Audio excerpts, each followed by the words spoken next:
1953 në Palermo, ka qenë profesor me kohë plot në Universitetin e Palermos, në Fakultetin e Letrave, nga viti 1983 në vitin 1992, në Fakultetin e Shkencave Politike, nga viti 1997 deri në vitin 2001, në Fakultetin e Shkencave të Formimit dhe Edukimit, që nga viti 1999 e deri në ditët e sotme, si dhe në një sër kursesh studimi interdisiplinare në fushën e historisë, gjeografisë, antropologjisë, filozofisë historisë dhe të studimeve kulturore. Përveç Universitetit të Palermos, ka qenë profesor me kohë të plot edhe në Fakultetin e Letrave në Universitetin e Kalabrisë, midis viteve 1992-1996 dhe në Universitetin e Katanias në vitet 1996-1999 për në Universitetin e Letrave.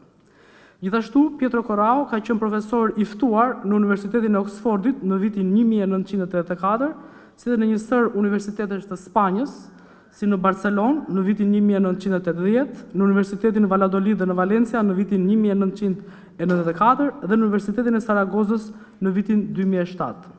Disiplinat shkencore në të cilat profesor Corrao ka dhënë leksione janë të shumta si historia e mesjetës, historia e Europës mesetare, institucionet mesetare, epistemologjia e historisë, metodologjia e kërkimit historik, paleografia dhe diplomatika latine, studime historike digjitale dhe kërkimi historik online.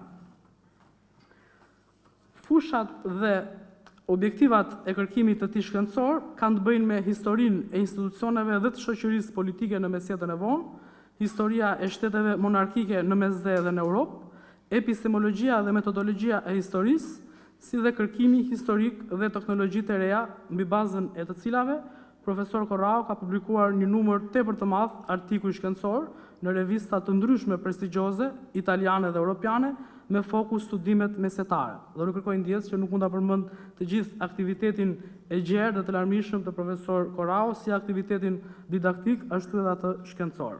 Ndër studimet dhe monografitë e profesor Corraos në bashkëautorësi, po veçoj disa prej tyre, Mbretërit dhe principatat feudale, si pjesë e manualit Historia e Mesjetës, botuar në Rom në vitin 1998, monografin tjetër me bashkëautorësi Hyrje në studimin e historisë, botuar sërish në Rom në vitin 2002, si dhe Historia e Palermos nga mbërmesore siciliane deri te Ferdinand Katolikos, Ferdinandi II Aragonës, botuar në Palermo në vitin 2008. Përsa i përket detyrave akademike në Universitetin e Palermos, profesor Pietro Corrao, nga viti 2001 deri në vitin 2009, ka qenë kryetari i Këshillit Koordinues për studimet e historisë. Nga viti 2005 në vitin 2008 ka qenë koordinator i shkollës doktorale në historinë e Europës mesdhetare. Gjithashtu ka qenë drejtor i departamentit të studimeve historike dhe artistike në periudhën kohore midis viteve 2006-2009. Kurse nga viti 2016 e deri më sot, është koordinator i programit master në studimet historike, antropologjike dhe gjeografike. Ligjërata që do të prezantoj sot profesor Corrao titullohet Kurora e Aragonës në Mesdhe, precedentë dhe pasoja të migrimit arbëresh në Italinë jugore, e ndarë në dy pjesë. Pjesa e parë jep sfondin historik të ekspansionit të kësaj kurore mbretërore, e cila kthehet për një farkoje në një perandori të Mesdheut, dhe pjesa e dytë ka të bëjë me ngulimet e shqiptarëve në Itali dhe veçanërisht në Italinë e Jugut, duke dhënë një panoramë të përgjithshme të sfondit social, ekonomik dhe demografik të tyre. Në emër të organizatorëve të kësaj konferencë ndërkombëtare albanologjike, veçanërisht në emër të komitetit shkencor të saj, e falenderoj profesor Pietro Corrao, i cili ndodhet midis nesh sot për këtë ligjëratë të rëndësishme dhe interesante, si dhe gjithashtu i lutem të marrë fjalën për gjithë kohën që ka në dispozicion dhe që do i duhet për të prezantuar dhe analizuar ligjëratën e tij. Ju falenderoj profesor Corrao.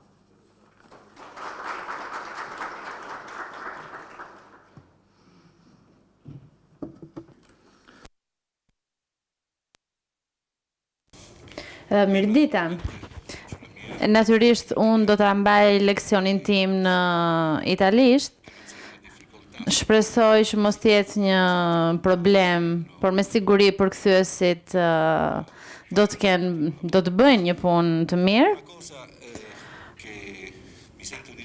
Gjëja e parë që dua të them është se falenderoj, jam mjaft mirënjohës organizuesve për këtë cikël leksionesh. Për faktin që kam ftuar një historian që nuk është specialist i studimeve albanologjike, por që ka patur gjithnjë të pranishme në studimet e tij. Këtë episod të rëndësishëm të historisë jugut dhe të Mesdheut, që natyrisht është prania në mbretëritë italiane të komuniteteve shqiptare të imigruara në mesjetën e vonë. Unë jam mjaft i nderuar për këtë vëmendje të kushtuar, pasi prania ime këtu tregon një vëmendje nga ana e organizuesve të këtij komiteti shkencor të përvjetorit të kushtuar Gjergj Kastriotit, dhe po thoja jo vetëm historia specifike e Shqipërisë dhe e ngjarjeve të mesjetës së vonë, por një vëmendje edhe për kontekstin. Dhe për këtë do flas për një orë e gjysmë. Për aq sa është parashikuar ligjërata ime. Po e përsëris, nuk është hera e parë që unë vi në Shqipëri, dhe duhet them që kisha mjaft kuriozitet dhe mjaft interes për të njohur, megjithëse prej pak ditësh njohurit për një vend janë gjithmonë të limituara,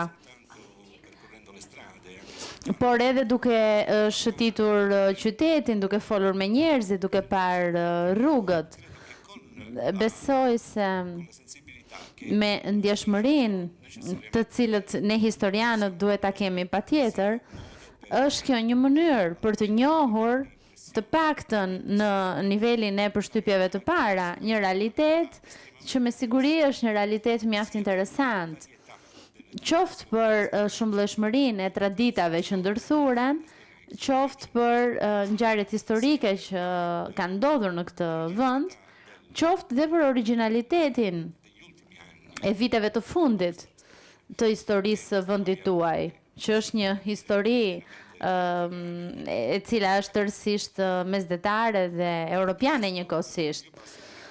Po kaloj me njëherë tek tema specifike e leksionit tim, duke ju thënë se do t'i dedikoj një vëmendje të madhe dy konteksteve, dy aspekteve, në të cilat bën pjesë episodi i mesjetës së vonë së emigrimit të komuniteteve shqiptare në mbretëritë e jugut italiane. Fenomeni i emigrimit i grupeve të popullatave shqiptare në mbretërinë e Italisë së Jugut dhe të Sicilisë duhet vendosur në një kontekst mjaft të hapur, që kanë të bëjnë si me prishjet e ekuilibrave në Mesdhe, natyrisht nën presionin osman në gadishullin ballkanik, por dhe në sajt të kushteve politike, ekonomike dhe sociale të ndodhura në shekullin e 15. E gjithë kjo është mjaft e rëndësishme sepse miti dhe epopeja shqiptare ka sjell shekullin e 15 dhe personazhin më të rëndësishëm siç ishte Alfonsi i Pest. Dhe natyrisht ka patur protagonist të rëndësishëm. Duke lidhur në rend kronologjik, ky mit duhet vendosur në një perspektivë njohje të situatës së ndodhur. Do t'ju paraqes disa slajde që do të shfaqen në ekran, ku është vepra mjaft e njohur nga Francesc Pal, natyrisht dhe përqasja e heroit Gjergj Kastrioti ka qenë dhe në sajt studiosëve të zonës Mesdheut. Dhe më pas është përhapur ky interes dhe në komunitetet italiane, natyrisht nga burimet të Napolit dhe të Francesco Giuntës, Dhe më pas është sistematizuar në saj të raportimeve të studimeve të tjera, në saj të analizës operës rafinuar të studiozit Matteo Mandala, për të cilit po shikoni kontributet e fundit të tij në slajdet e paraqitura. Kjo është një histori që ne mund ta përcaktojmë si normale, sipas përcaktimit të studiozit Osboom. Dhe ndërtimi i heroizmave të Gjergj Kastriotit, të parashikuara dhe të përcaktuara dhe nga personazhe imagjinar shpeshherë për t'i paraqitur ato në mbretërinë e Napolit. Vendosjet e para, ngulimet e para të komuniteteve shqiptare datojnë nga shekulli i 12. Të dokumentat të tjera kanë parashikuar edhe në mbretërinë aragoneze Giovanni i 12, pa konsideruar që ndërhyrja e tij e fundit në Puglia të futej në një kontekst mjaft ndryshme nga ajo e epokës alfonsine, pra epokës më parshme. Ashtu sikur se thash, kontributi i leximeve të tilla kalon edhe nëpërmjet perspektivës së kontekstit të emigrimit shqiptar në Itali. Për rindërtimin e kuadrit mesdhetar është e rëndësishme që ne të shohim më përpara se shekullin 15. Deri në shekullin e 15 ishte një situatë që ishte ndikuar në tërësinë historinë e Mesdheut.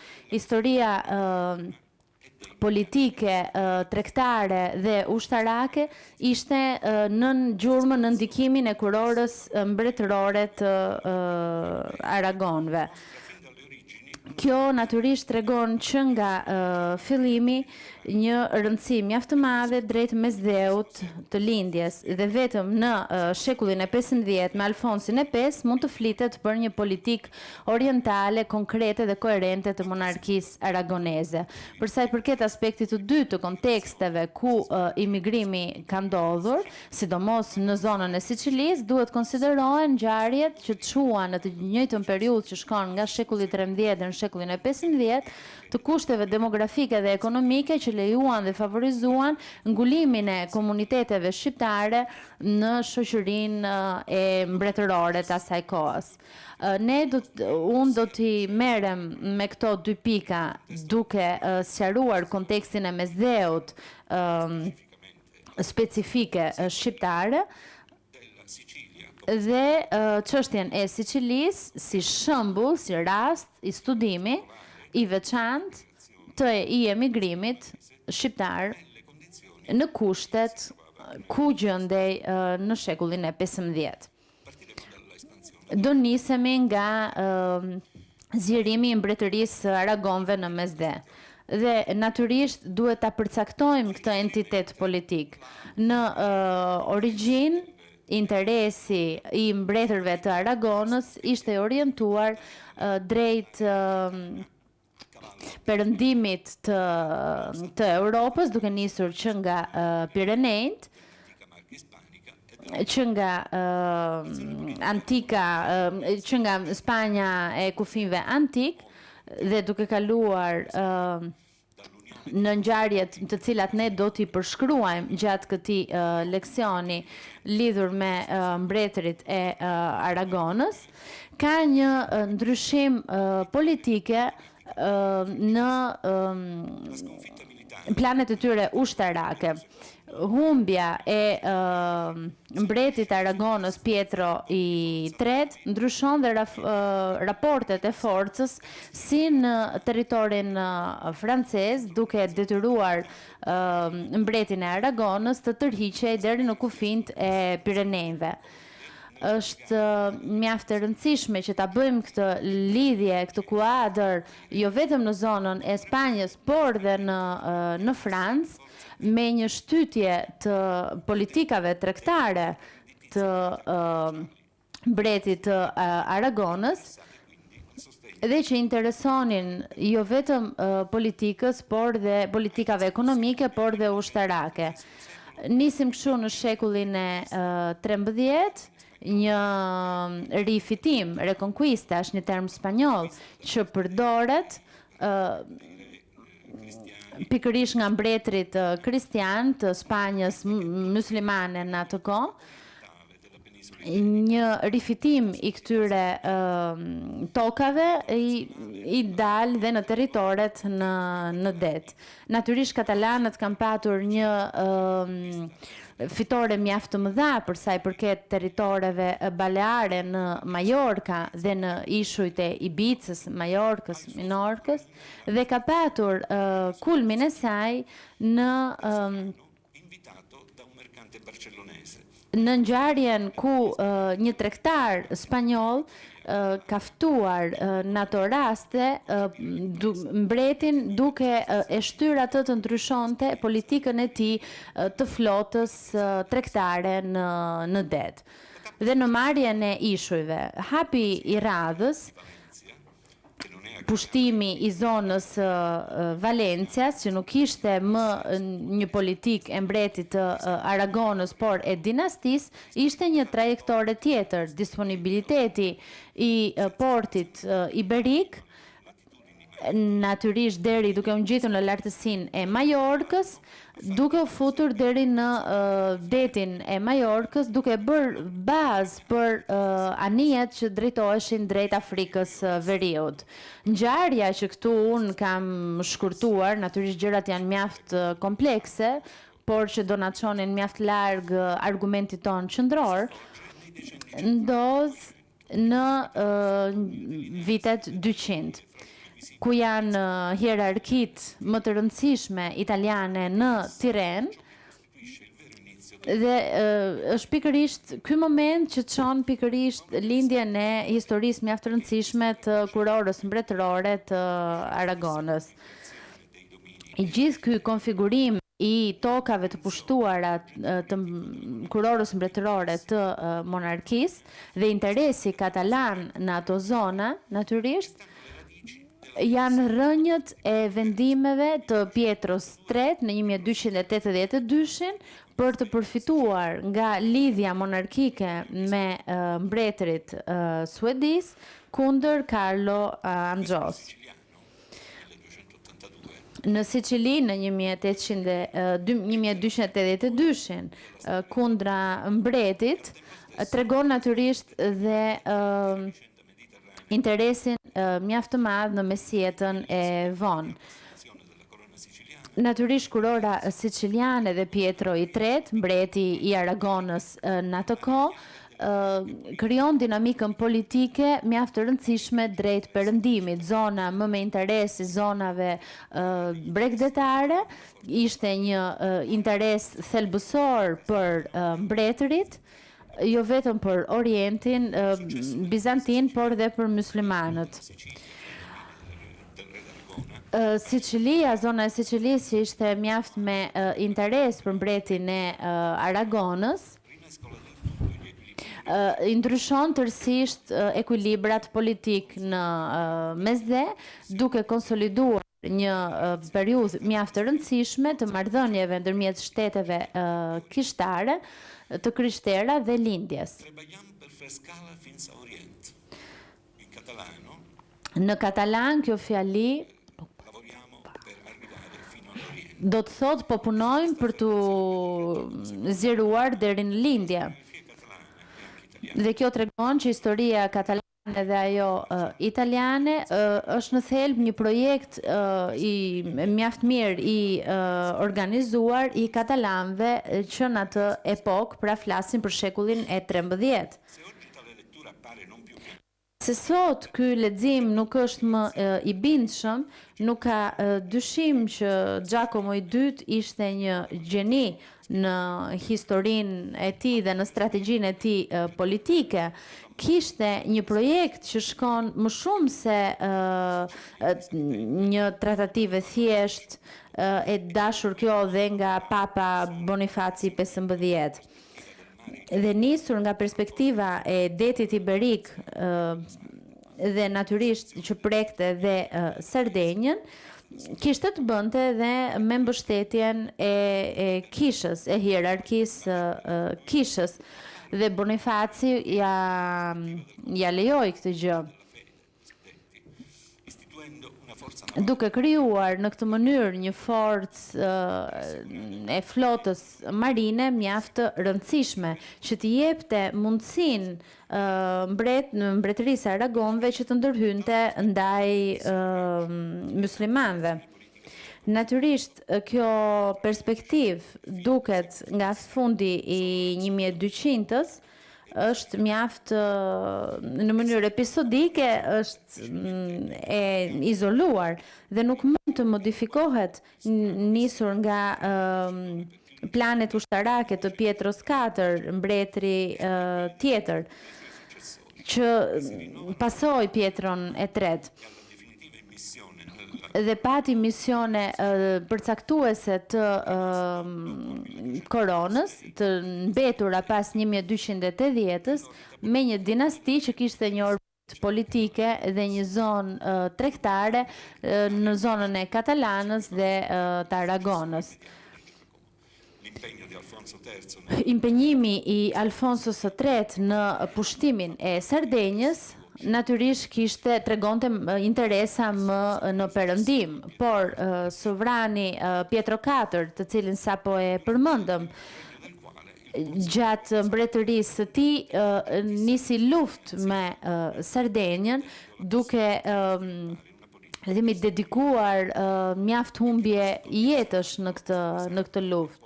Megjithse politika e tij ishte kushtëzuar nga lufta me Sardenjën dhe në kontinentin iberik me luftën me Kastilën, Pietro IV dhe në linjë projektuale kishte në vizionin e tij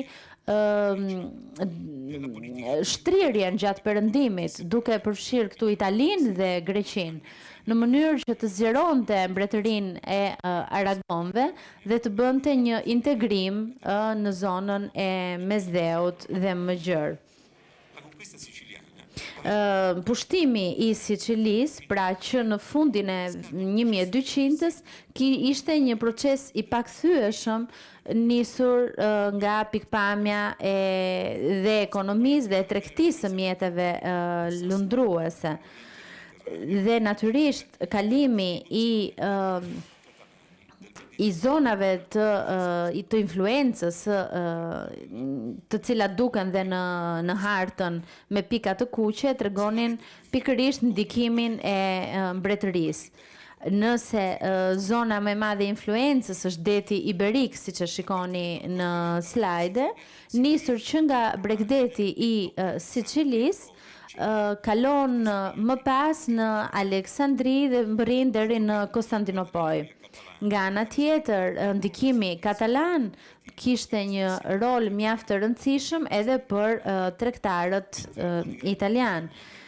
Ndërsa tregtar të tjerë tregonin që kishin ndikim në tregun e Konstantinopojës. Dhe kishte aktivitete spekulative si në territoret e Mesdheut, si në territorin iberik, duke kaluar në veçanti Morea, që ishte një territor i privilegjuar. Asgjë nuk mund të krahasohet natyrisht me praninë veneciane dhe gjenoveze, të cilat kishin një vlerë mjaft të madhe, por që në shekullin e 14, Mesdheu dhe ndikimi katalan ishte mjaft i madh. Natyrisht ky është aspekti më i rëndësishëm i orientimit shekullit të 13 të vendeve iberike ndaj Mesdheut dhe ndaj prezencës politike dhe ushtarake në një territor grek, një dukat i lindur në territorin grek, e lindur nga një kompani katalane, pra një iniciativë private kjo, që në fillim të 1300-s kishte braktisur Sicilinë dhe ishte vendosur në vende greke, më parë duke i besuar në fillim mbretit Aragon dhe më pas në Sicili. Në pjesën e fundit, në pikën e të shfaqur me pikën e kuqe në slide, nuk përfaqëson në të vërtet thelbin e politikës mbretërve të Aragonës. Është thjesht një episod. Hapi tjetër i zgjerimit të mbretërisë ishte më pas pushtimi i mbretërisë Napolit nga 1335 deri në 1342. Kjo i hap kurorës mbretërore të Aragonës një skenar mjaft më të madh dhe ishte në rivalitet si me Venecia në Adriatik dhe kishte interes të përgatitshulin balkanik. Në historinë katalane të rindërtuar shumë më vonë, kishte një zonë të interesi shumë më të gjerë se zona e Mesdheut, duke e bërë kurorën e mbretërisë së Aragonëve një zonë mjaft të rëndësishme në të gjithë zonën e Mesdheut, nisur që nga zgjerimi i rrjetit tregtar të mjeteve lundruese, dhe duket mjaft paradoksale ndërkohë që zonat më të afërta të kësaj mbretërie të jenë imagjinuar dhe të realizuara nga Alfonso I, i cili nuk bënte pjesë nga e koronës Aragonëve, por që pati ndikim mjaft të madh.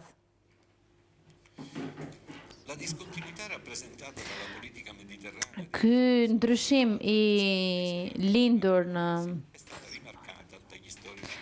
është treguar dhe nga historianët që kanë treguar vëmendje mjaft të madhe ndaj këtij historiani.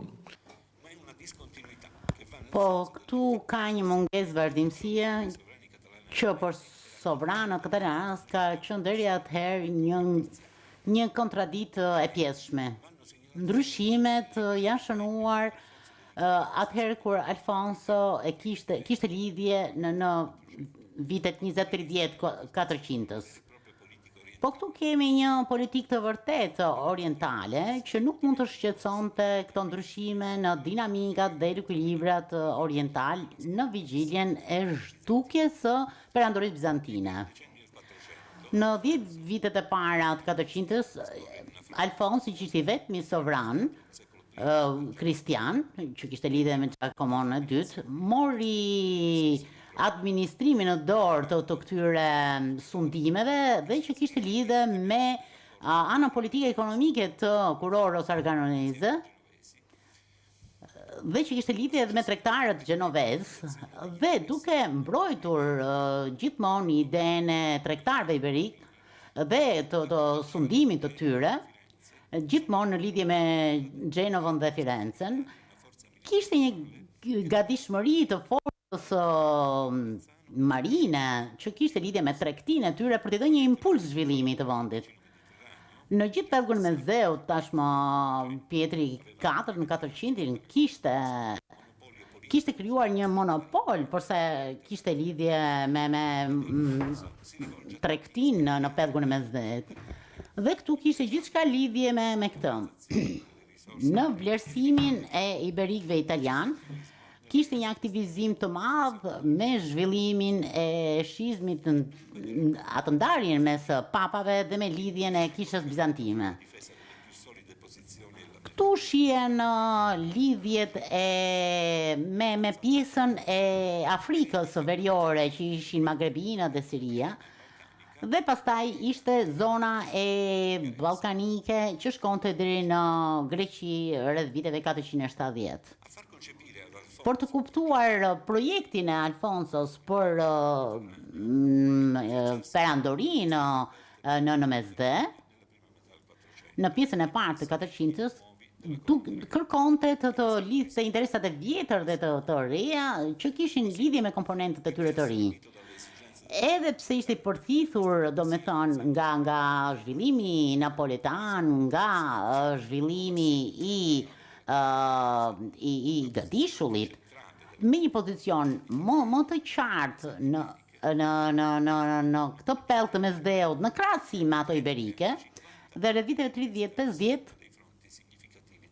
ai nuk I humte nga sytë të gjitha fushat, po themi, të pellgut të Mesdheut.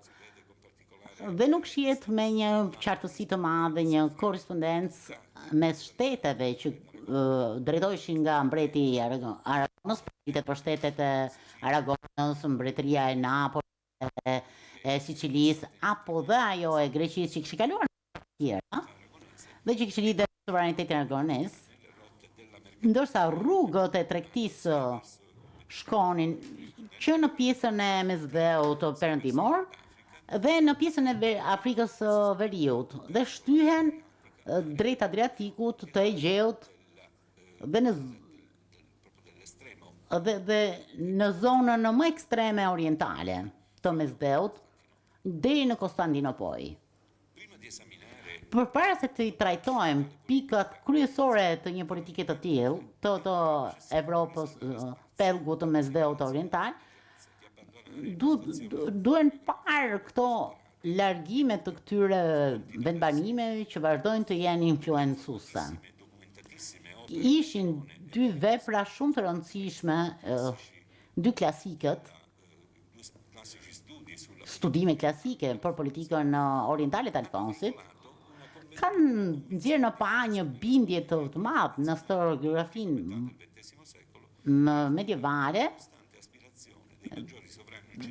që sovranët perëndimor që sundonin në këtë zona dhe që kishte lidhje me largimin nga, domethënë ishte pjesa ku pushtohen në kohën e largimit ose të perëndimit të mbretërisë bizantine. Duke u bazuar në këtë lloj leximi, tradicionalisht i është dhënë Carlos Danjos rëndësia më e madhe dhe sundimi i Konstantinopojës, por të ndjekur evokime të perandorive të shumta për të realizuar një dominim që përfshinte një zonë nevragjike për ndërmjetësimin me Orientin dhe studimet të fundit historiografike në lidhje me mbretin Androino kanë të bëjnë me një dominim që përcaktohet në mënyra të ndryshme dhe që nuk ishte lidhje me perandorinë e Konstantinopojës. Një tjetër pikë e rëndësishme ku mendoj për një projekt e mbretit Aragonës kishte të bënte me atë pjesën e adheut të ri, po kjo nuk ishte lidhje me pjesën aragoneze. Në historinë romantike të 800-s, ku ishte prania e katalanësve në Greqi, dhe që kishte lidhje me Katalonjën dhe me Greqinë e shekullit të 18, ishte një vepër private që e tha më parë e një shoqërie katalanase që ishte formuar nga mbreti i Aragonës dhe gjatë shekullit 14 u shoqërua nga fortesa të mëdha ushtarake që ishin integruar në institucionet e mbretërisë Aragonës. Dhe pastaj shkoi deri tek mbretëria e Çerionit. Në këtë pjesë pra të adheut të ri kishte lidhje me mbretin e Sicilisë, të dinastisë Barcelonës dhe ishte një politik rikuperimi të Pietrit të katërt të Aragonës, por nuk pati një rezultat efektiv. Prania katalanase në Greqi, që u duk për një kohë të gjatë si një pikë e rëndësishme politikës orientale të mbretit Alfonso, u duk si një mit romantik për botën klasike, se sa një faktor vërtet me interesa katalanëse të Aragonës në Greqi. Tek slajdi që ju propozoj janë dy vepra që kanë përcaktuar këtë linjë historiografike në publikimet e shekullit 18, të marrë në vitet 2000 të Orientit Katalanas. Janë disa studios të mëdhej që kanë të bëjnë me ekspansionin në Katalanas në pjesën e lindjes së Mesdheut dhe në studimet më të hershme në zonën anglosaksone që ka të bëjë me dominimin Katalanas në Athinë. Të dyja këto vepra gjejnë bindjen që nuk ka një realitet të fakteve të këtij përqendrimi të dominimit Katalanas si Greqinë si një bosht të politikës orientale të Alfonsit. Përkundrazi, idea për një perandëri mesdhetare kalonte nga rrugë të tjera. Projekti për të bërë një dominim italian qendrën e kësaj perandorie aragoneze ishte shumë transparente në sforcimin e madh, më shumë se 10 vjet për të pushtuar mbretërinë e Napolit, pra ishte një ndërmarrje shumë e madhe. Kështu është përcaktuar në dokumentimin e Alfonsit, që na çoi pastaj në tregtinë katalanase dhe që mbështetej nga fuqia e Valencias. Të gjitha këto logjistika të mbretit sicilian që ishin përfshirë në një fushat tradicionale. Lidhjet e ngushta që ekzistonin në politikën kulturore të shteteve italiane dhe sforcimet në radhë parë falë Korsit Alfonsin kishte të bëte me një konkurrencë me fuqinë tregtare në zonë. Një konkurrencë e tillë tregtare dhe përfshinte zonat tradicionale, Egjiptin dhe Sirin. Dhe kjo sillte një vëmendje të madhe në zhvillimin e marrëdhënieve me pushtetet e mëdha të vendosura në zonat mesdhetare dhe orientale, dhe që kishte lidhje me fuqinë otomane. Interesa strategjike të gadishtit ballkanik, që kishte lidhje me tregtinë adriatike të tokave pulieze, dhe në një perspektivë për të marrë edhe fronin hungarez, ishin shumë më të konsoliduara në lidhura me tregtinë Aleksandrias,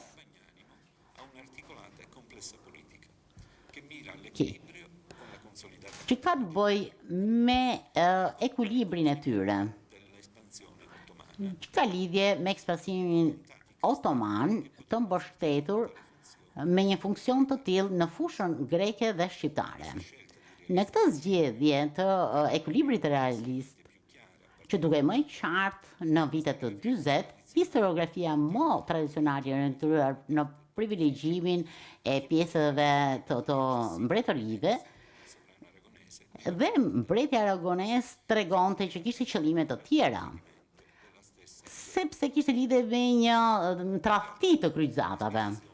Ky spirim i kryqëzatave ishte i pranishëm, si një gjuhë e pranishme e kristianizmit, në projektet që në dukjeshin shumë fantazioze dhe që shfaqet edhe në dokumentat e diplomatikave, në bazë të raporteve simbolike të Konstantinopolës,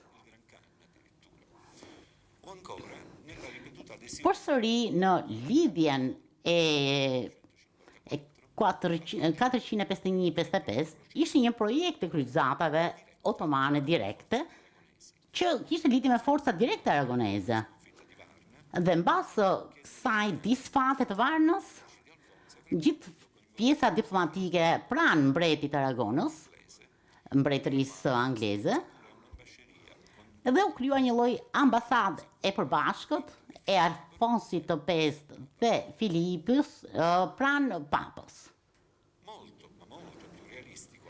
Shumë realiste ishte kur Alfonso i shkruan papës në 453-shin. Në linjën që ndishte opinione të përhapura në këto 10 vjeçare të mëtejshme nga Gjergj III, dhe që i shkruante dhe papës, Alfonso tregonte rrezikun e drejt për drejt të përfaqësuar nga ekspansioni otoman për brigjet orientale në brigjet italiane. Dhe duheshin marrëdhënie ushtarake të organizuara për t'i përballuar pushtimin otoman, dhe ishte treguar e vështirë kjo gatishmëri e bashkimit të këtyre forcave ushtarake për të çuar në një strategji të mbështetjes të forcave kristiane për të treguar për t'i kundërshtuar forcave otomane. Dhe shqiptarët, mbretëria e hungareze krijua një aleancë mes tyre edhe në brigjet e Adriatikut, Por kjo lloj aleance nuk u realizua, u mendua të realizojë dhe nuk u realizua kurrë. Atëherë u mendua një tjetër pikë strategjike. Atëherë për t'u akmarrë për këtë lloj mungese të realizimit, atëherë u krijua një identitet me vendosjen e mbretit Aragonës në perandorinë e Napolit. Dhe që i takonte mbretit Angjolin të Napolit, dhe kishte lidhje dhe një çik me kohë më parë të vitit 1272. Por gjithmonë duke synuar për të marrë fronin hungares, dhe që edhe kjo kishte lidhje me mbretërinë e Napolit, atëherë u konfiguruan mundësi për një zëvendësim të dinastisë Angjoline të Napolit në zonën ballkanike dhe u mendua një hegemoni aragoneze e re me një strategji veneciane për të mbrojtur pozicionet e lindjes në bazë të duke vendosur në Egjes sigurisht. Kjo konkurrencë me Venecien u mendua gjithmonë në lidhje mbi bazat kristiane dhe kundër otomanëve. Në perspektivën alfonsine dhe me një mbështetje të pakushtëzuar dhe rezistenca e Skënderbeut në Shqipëri, kjo tregoi një çik vaktësi, por pastaj u bë më e fortë qëndresa e këtyre forcave ndaj otomanëve. Dhe kjo siguronte mbajtjen e forcave edhe me një marrëveshje me otomanët. Por tregtarët venecianë në zonën e Ballkanit u pozicionuan mirë. Njëra duke pranuar çështjen e Skënderbeut, dhe që kishte lidhje me rezistencë të tjerë shqiptarë, të cilët ishin kundër otomanëve. Këto ndërmarrje të gjithmonë duke qenë në rivalitet me Alfonsin e Aragonës, rezistenca e Skënderbeut në Shqipëri ishte edhe Morrea që krijoi një tjetër skenar të ri, që kishte të bonte me të gjitha divergjencat me venecianët. Pasi u sigurua froni napolitan, dhe që Aragona kishte siguruar, do me thënë, pjesën e sovranitetit në Adriatik, dhe ishte çliruar me pushtimin napoletan nga të tjera kufizime ushtarake. Më shumë konkrete se sa ishte treguar mbështetja Aragonës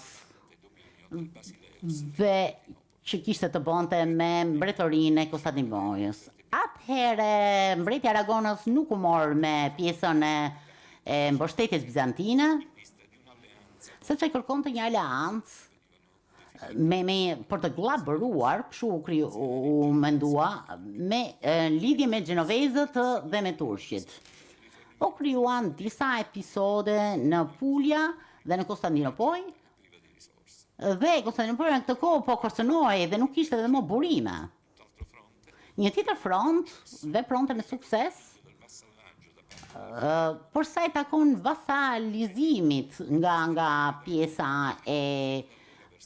pjesës serbe kundra otomanëve, dhe aty siguroi përveç Skënderbeut një mbështetje tjetër në rivalitet me Venecian. Në të njëjtin vit,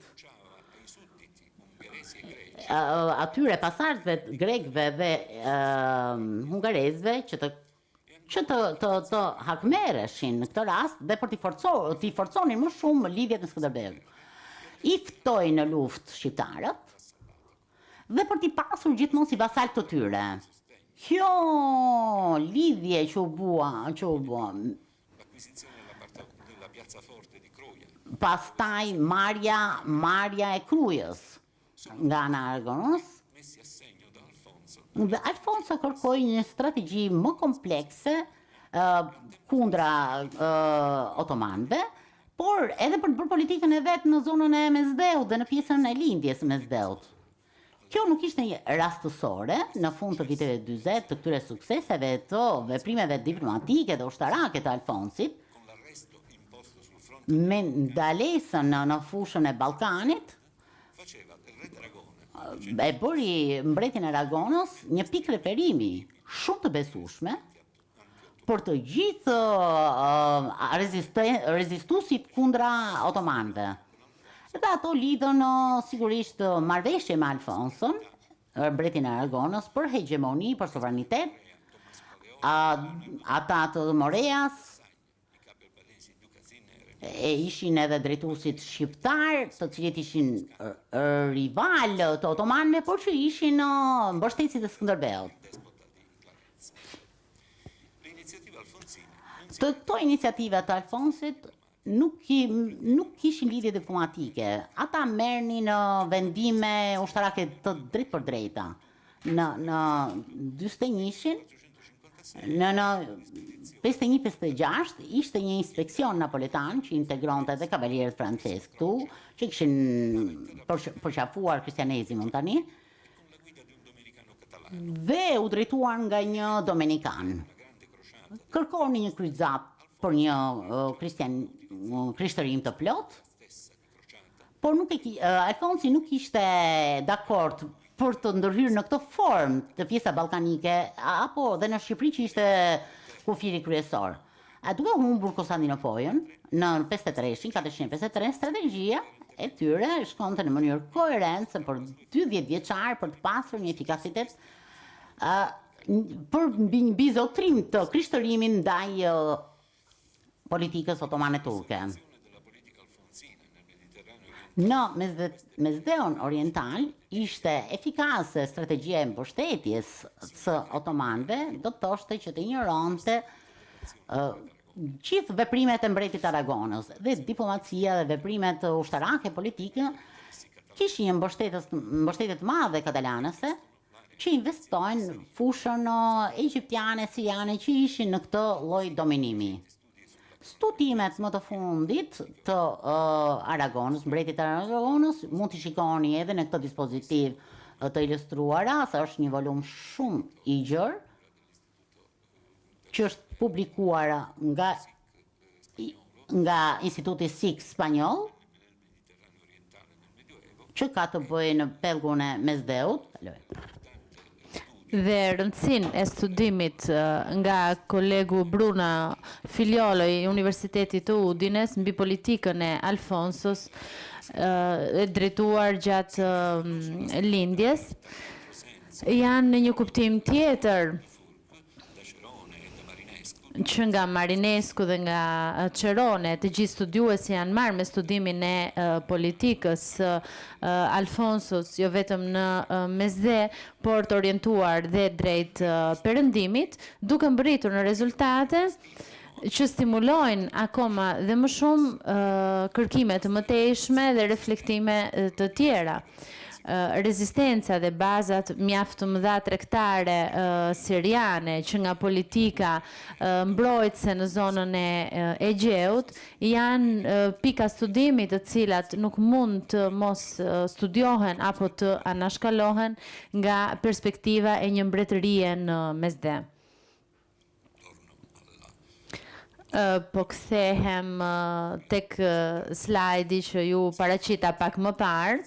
Se në fakt në fillim të zgjerimit të tregtisë katalane të mbështetur natyrisht dhe në zonat larg territorit të tyre deri në Konstantinopol, duhet theksuar se frekuentimi i porteve të Romanisë nga ana e tregtarëve që ishin në pushtimin e mbretërve të Aragonës tregonte një ndikim mjaft të madh jo vetëm në Aleksandri, por dhe në Beirut, ku ishin pika kyçe për tregtinë katalanase. Të shtyrë dhe nga konkurenca veneciane dhe gjenoveze, e cila përpiqej gjithmonë tu pengonte rrugën anijeve tregtare katalane, dukeshin zonat e tyre të ndikimit të tregtisë, dukeshin zona me shumë më pak interes krahasuar me tregtinë veneciane dhe atë gjenoveze. të cilat kishin një ndikim mjaft të madh në Iberi, por që nuk kishin aksi kryesor dhe natyrisht rruga Aleksandri, Rodi, Beirut ishte mjaft e rëndësishme për tregtarët katalanës, sikurse rruga që ato bënin në ishujt balnear nga Sardenja deri në Siçili. Ky konfigurim i rrugëve kryesore tregtare katalane tregon një orientim të dyfish të politikës së mbretërisë Aragonasve. Natyrisht në presionin Osman tregonte një perspektivë ndërhyrje paralele nga ana e Alfonsos. Ky i fundit, ashtu sikur se kemi parë, nuk të interesonin vetëm çështjet tregtare, por i integronte ato në një kuadër politik strategjik mjaft të gjerë.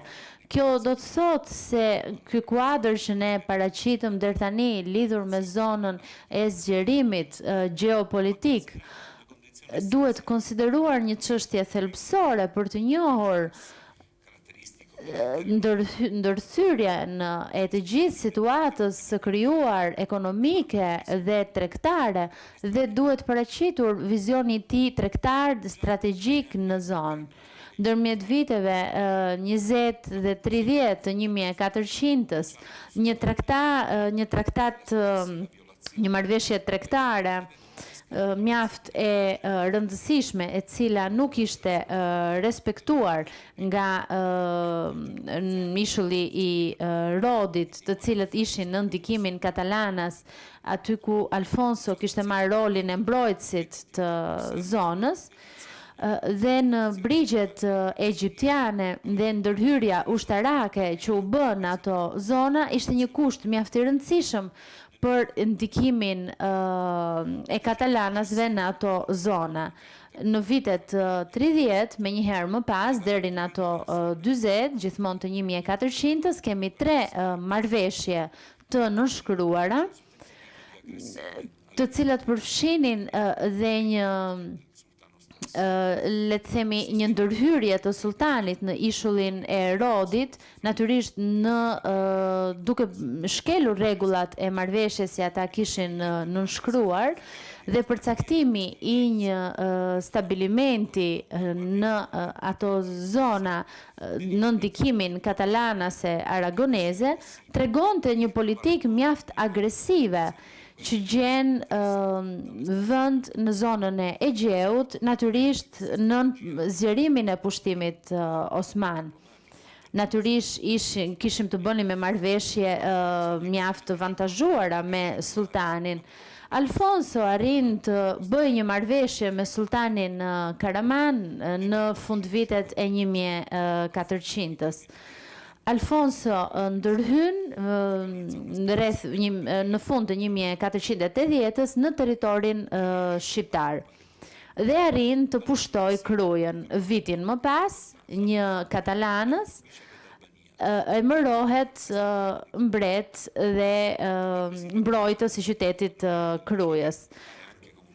Natyrisht ky emërim i këtij katalanësit nuk ishte që në fillim një episod i përkohshëm, duke qenë se do të ndodhte deri në vitet 1487, duke e bërë protagonist një sovran katalanas në territorin shqiptar, dhe që të kishte një lidhje mjaft të rëndësishme në avancatën kundër Osmanëve që pati dhe Gjergj Kastrioti.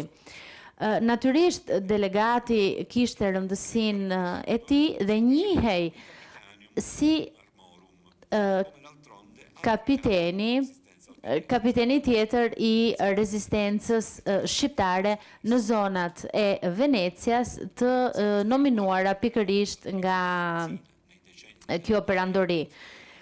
Natyrisht duke u zgjeruar drejt zonave të Konstantinopolës, nuk ishte thjesht një episod i përkohshëm dhe nuk ishte një episod i izoluar, duke qenë se delegatët alfonsin kishin nisur që nga vitet 1404, duke dhënë një asistencë në flotën lundruese deri në 1456, pikërisht në atë vit, një dokument tjetër që tregon për marrëveshjen tregtare me mbretin e Kastijës, ka një përcaktim mjaft të madh, mjaft të mirë të Alfonsos. Mbreti Aragonës vë në vend të parë sultanin e Babilonisë dhe më pas rendit mbretin e Tunizisë. Natyrisht, përveç interesave tregtare në zonat katalane dhe drejt Tunizis, kjo politik ka dhe mbështetjen e disponibilitetit të sovranëve të tjerë të Venecias natyrisht, e konsideruar kjo e fundit si një kusht i pa negociueshëm i rezistencës krishterë në zonat greke dhe të Ballkanit, ku Gjenova dhe Venecia shihte me interes mjaft të madh, duke eksperimentuar në këtë rast dhe marrëveshje tregtare me protagonistët osman. Situata ndryshon rrënjësisht në vitet më pas, në momentin kur ndikimi i kurorës mbretërore të Aragonëve dhe kriza politike në zonën iberike e bën mbretërinë aragonase të kishte një ndikim më të pakët në oligarkinë e Barcelonës dhe ju të gjithë e dini që ka një luftë civile në territorin e Spanjës tani më, ndryshojnë dhe raportet e forcës në Mesdheun lindor, duke patur probleme që në territorin e brendshëm të mbretërisë katalanese dhe natyrisht dhe ndryshimi i mbretit në Napoli, ndryshojnë raportet e politikave të mbretërive. Megjithatë, nuk do të thotë se marrëdhëniet apo marrëveshjet që ishin nënshkruar më parë u braktisën që të gjitha, por u ndryshuan kryetarët apo ata që ishin deleguar në krye të territorëve në Shqipëri, të cilët kishin një rol simbolik tani më, dhe ku vendosën dhe ambasador gjatë viteve të mëparshme. Është mjaft e rëndësishme një dokument i Giovanni të Aragonës në 67-ën ku sovrani ftonte sovranin të kishte një marrëdhënie mjaft të mira me territorin shqiptar dhe me personalitetet e asaj kohe dhe në territorin e Puljas. Ky është një episod mjaft i parë i ngulimeve të komuniteteve shqiptare në Siçili. Në letrën e mbretit të Aragonës, ashtu sikurse mund ta lexoni, kuptohet se nga mbreti i Napolit ne jemi ftuar që të kemi marrëdhënie të mirë me Epirin dhe me Shqipërinë, me Gjergj Kastriotin, ushtarët e të cilit prej pak vitesh kanë ardhur nga Italia në mbretërinë tonë të Siçilisë dhe të Napolit, të cilët janë angazhuar kundrejt pushtimit të territoreve tona, të cilët kanë kaluar me koloni nëpërmjet mbretërisë Siçilisë dhe kanë dhënë ndikimin e tyre. Prandaj ne të bindur për integritetin e tyre, për vlerat, për ndershmërinë e tyre dhe duke qenë mjaft vetëdijshëm për varfërinë në të cilën ata ndodhen dhe duke llogaritur fisnikrinë e tyre mjaft të madhe, ne mendojmë se këto koloni epiriote dhe shqiptare tu jepen atyre toka dhe pasuri. Ky është pak a shumë diskutimi, manifesti kryesor i diasporës shqiptare në territoret italiane të Napolit dhe të Siçilisë. që në 1482-shin Alfonso nga ana tjetër ju drejtua kështu princit të Tarantos, duke e ftuar atë që t'i priste mjaft mirë kolonit, grupet e popullatës shqiptare që ishin drejtuar drejt barit. Dhe kemi dëshmi të një emigrimi mjaft të madh që kishte filluar që në atë kohë në Sicili, pas vdekjes Gjergj Kastriotit. Por ky është një sinjal i shkëmbimeve tregtare dhe i transferimeve të grupeve të vogla dhe të mëdha të popullatës, ku ka patur shkëmbime të ndryshme gjatë 1400-s ndërmjet territoreve të Shqipërisë dhe territoreve të Italisë jugut. Shkëmbime në forca njerëzore, të cilat ishin të destinuara për të shkuar për të punuar në bujqësi. Në momentin kur Venecia mbylli portat emigrimit të popullatës së Shqipërisë, ata u drejtuan gjatë Italisë jugut, ku gjetën terren të favorshëm për ngulimin e tyre. Nisur nga mirënjohja jashtëzakonisht shumë e madhe, nisur nga 1400-s, më pas nga nipi i Skënderbeut drejt mbretërisë Napolit, i cili tregonte aftësi mjaft të madhe lundruese, dhe këtë e dëshmon dhe ambasadori nëpërmjet dokumentave të shumta të asaj kohe mbi shkëmbimet tregtare të Skënderbeut drejt kontingjenteve në Italinë e jugut, duke dhënë ndihmesën e tyre për ekonominë e zonave, jo vetëm në territorin puliez, kontingjenti mjaft i madh për ta bërë atë në krye të shkëmbimit nga Shqipëria dhe nga Greqia, të cilat tashmë nuk po bënin më rezistencë ndaj pushtimit osman.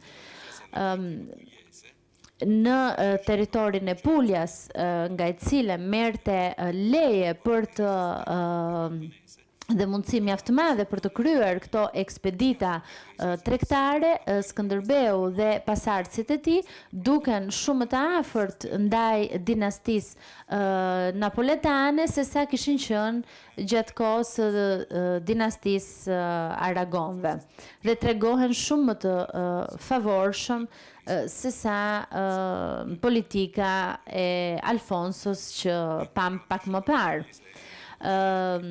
Akoma më shumë ambasadori në Napoli tregon se cili ishte qëndrimi i favorshëm ndaj Skënderbeut. Në këtë letër që mund ta shikoni në slide, tregohet se si ai ishte mjaft i devotshëm ndaj tij, po e përkthej letrën në italishtën moderne sepse ndryshe do të ishte e pamundur leximi.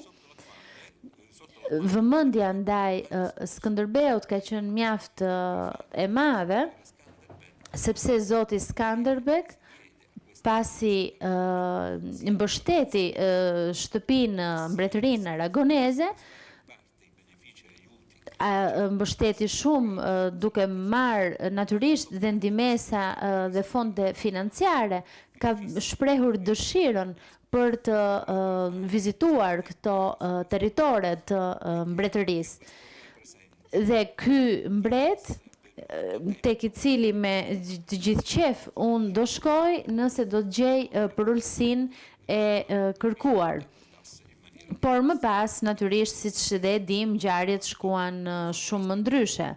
Por ju kërkua një favor i rëndësishëm prej atyre që kanë qenë protagonistë dhe që vazhdojnë të jenë protagonistë të rezistencës osmane, nga ana jo vetëm e mbretit të Aragonës, por dhe nga ana e mbretit të Napolit.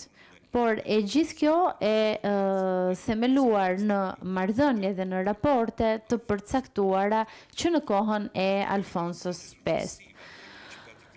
Principatat kristiane të mëtejshme në fundin e principatës gjenoveze, sipas një perspektive mbrojtëse, në fund të viteve 60 dhe 80 të 400-ës paraqisin një panoramë politike ku dhe aktivitetet sarde dhe tregtare nuk gjejnë më hapësirë të rëndësishme.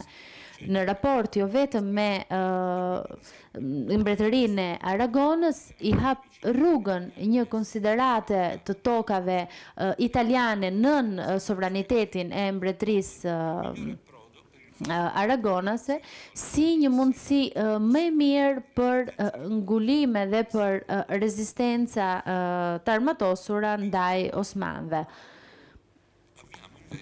Këtu hapim pikën e dytë, që do ta trajtoj shkurtimisht, sesa kuadri i Mesdheut që sapo bëra, lidhur me mënyrat e ngulimeve të komuniteteve shqiptare të mërguara nga toka, të cilat nuk ishin më të mundura për të mbrojtur ndaj rezistencës osmane. Dhe do të analizoj këtë proces nisur nga shembulli sicilian, që është mjaft i rëndësishëm jo për të dhënë shifra, por për të kuptuar mënyrën e krijimit të këtyre komuniteteve, të cilat, siç e dim, kanë një kozgjatje shekullore. Nuk mund të nisemi nga mungesa e konsiderimit që ngulimet e komuniteteve shqiptare të imigruara ndodhen në gjysmën e dytë të shekullit të 15 në një kontest mjaft kozgjatje, efektet e së cilës e krizës demografike dhe ekonomike të shekullit të parashikuar gërshetohen me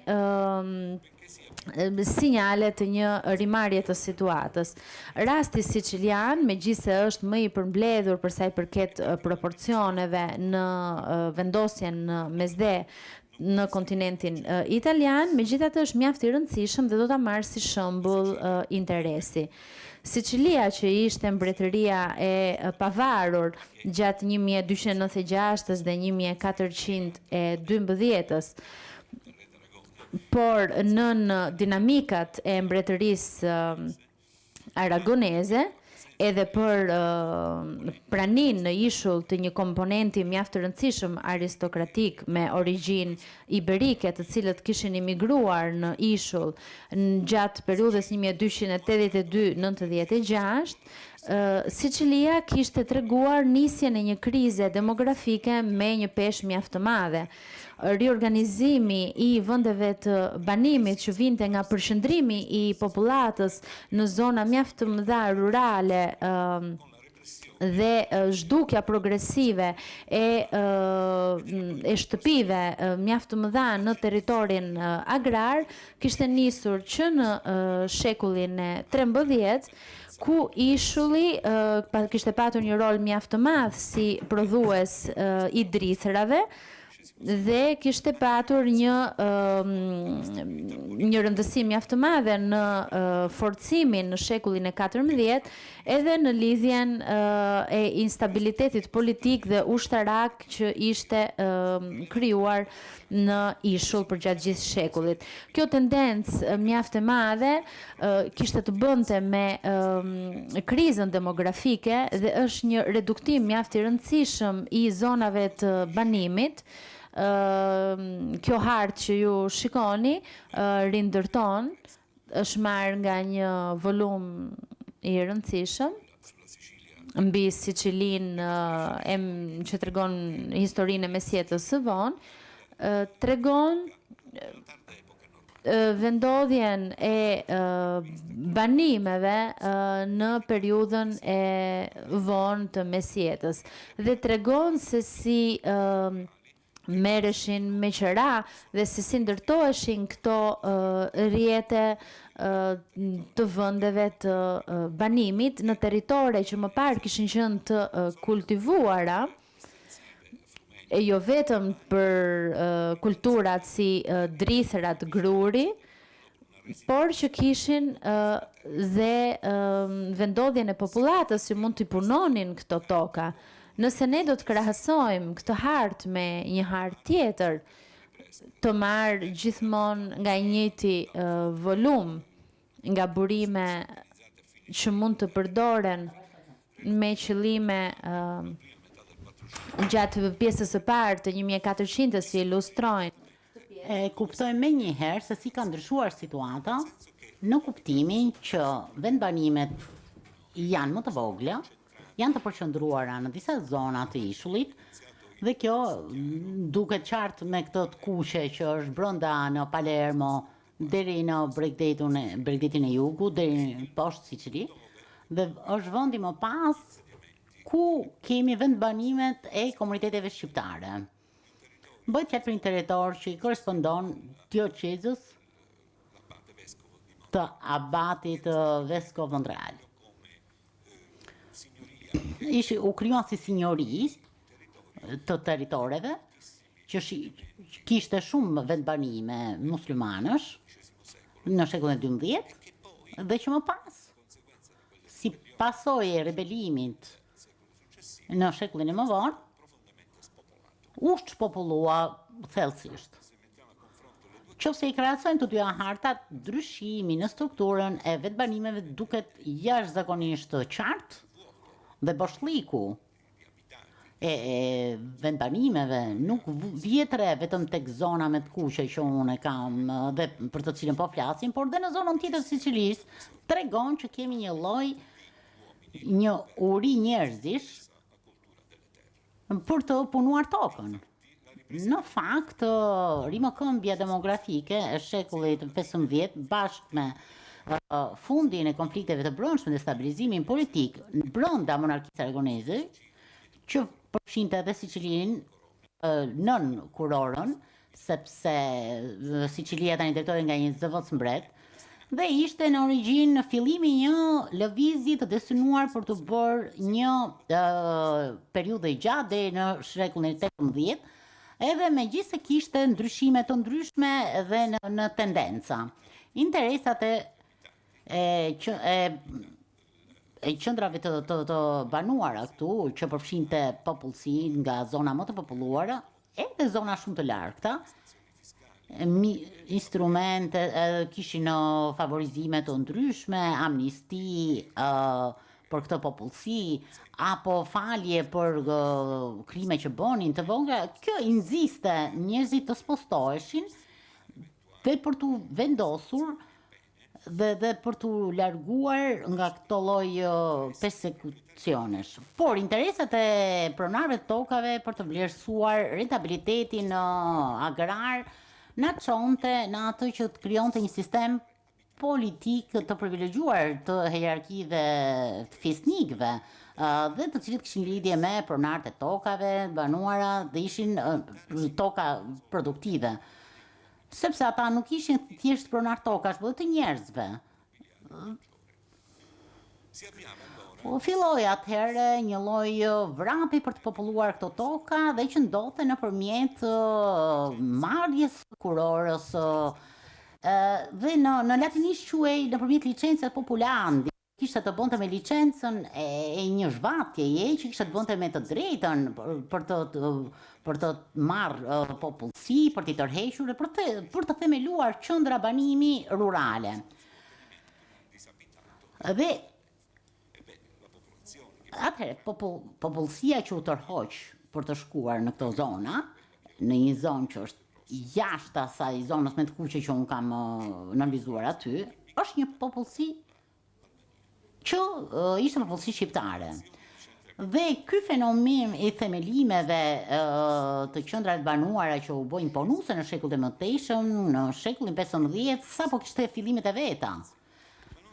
Por nuk mund të mungohen këtu dhe për ta vënë në lidhje edhe si kronologji thot me ngjarjet e vendbanimeve të komunitetit të shqiptarëve të emigruar. Në këtë kuptim thot janë treguesit e iniciativës së tyre të fisnikëve, duke dhënë të drejtën e vendbanimit, favorizimit të mbretërisë, natyra e kapitaleve, marrëveshjeve mes koncesionarëve dhe migrantëve, dhe vetë vendosja e tyre të këtyre vendbanimeve në zonat më të vogla me një densitet më të madh. Specificiteti, pra, megjithatë nuk mungojnë. Nëse ripopullimi I zonave procedonte me themelimin I qendrave të banuara në rastin e komuniteteve shqiptare, ajo paraqitet si në atë formë, si në ato të ripopullimit të vetbanimeve të vjetra, pjesërisht të braktisura. Në këtë rast, prania e popullsisë e migruar, por dhe një popullsi origjinale që kishte tashmë që jetonte aty, krijonte një situatë rivaliteti të brendshëm dhe aty nuk mungon të vijë në dukje edhe raporte mes porcioneve të ndryshme të popullsisë pranishme, veçanërisht në dokumentat që gjenden në shekullin e 14. Ajo që luaj një rol specifik këtu, që karakterizohet fort nga ndjenja fetare, etnike, gjuhësore, por edhe nga një solidaritet I brendshëm, nga një kaluar, memorie një të shkuare si e hershme, por dhe e vonshme, epopesë heroike, dhe që shpeshherë jetuar me dhimbje në fazën e fundit. Megjithatë, këto popullsi e kishin ndier më tepër këto dhe në zonën e Palermos, për shembull, shtrihej deri në provincën e Agrigentës. Ishte një zonë mikse dhe që kishte shumë musliman të vendosur aty, që më pas ishte pothuajse e ndryshuar nga revoltat e muslimanëve dhe nga synimet e sinjorive për t'i futur këta popullsi në një zonë më të gjerë. Ishte një zonë më produktive, po kishte shtëpi të braktisura, ose që ishin gjysmë përdorura, apo dhe në Pallatin Adrian që ishte gjysmë e përdorur, gjysmë e populluar, por kishte dhe hapësira të tjera që filluan të kishin vetbanime të reja, apo të shikoni këtu të qartësuara në zonën më veriore. Nga kjo situatë, kishte diferenca të ndryshme të jetës shoqërore në Itali në atë periudhë, në epokën e mëvonshme. Emigrantët në shekullin e 15 kishte në disa raste ishin shqiptar apo greko-shqiptar dhe zhvillonin një rivalitet të ndjeshme mes atyre me prejardhje latine origjinale, por gjithmonë në këto vendbanime kishin një rol hegemonik më të madh të komunitetit shqiptar. Duke rreth 1700 mes këtyre shekujve, u krijua një koloni pastaj që u dedikua bujqësisë. Kjo tregon pra një ripopullim të qendrave siciliane që në kushtet e vetbanimeve kishte lidhje pra me punonin tokën dhe kërkonin të përcaktonin kushtet e tyre që ishin pamjete dhe këta banorë duke mos pasur mundësinë të ndërtonin shtëpitë e tyre, fillonin të bënin disa banesa me dru, me gjëra primitive, shumë të thjeshta për t'i ndërtuar në një situatë në kushtet e emergjencës edhe po vendbanimeve të para. Emigracioni shqiptar, do më përfundoj tani, është një element shumë kuptim plot në përforcimin demokratik dhe të zonave të shpopulluara të zonës jugore të Italisë dhe nevoja e tyre kërkonte një regjim të privilegjuar dhe për kushtet shqiptare që ato në të ardhmen kërkonin të bënin një zonë më homogjene edhe nga pikpamja e gjuhës dhe në zonat e tashmë të populluara kishin privilegje të reja për të krijuar një bërthame hegemonike. Pastaj ishte një ripopullim me popullsi që punonin në bujqësi apo profesionistë të luftës, ata që kishin bërë rezistencë kundër otomanëve dhe që po integroheshin në shoqërinë siciliane por dhe kalabreze. Megjithatë, ky rivaliteti I etnive të ndryshme dhe ndjeshmëria e tyre, ku kishin jo vetëm komunitet shqiptar, por dhe mikse, krijoheshin dhe fraksione që karakterizonte të gjitha në fakt zonën siciliane në mesjetën e parë. por kishte një kompaktësi e bajtur gjatë dhe kanë ruajtur fort elementin e identitetit deri në vetbanimet e para, kur monarkia e shfaqte, domethënë këtë lloj lidhje me komunitetin shqiptar në fillimet e veta.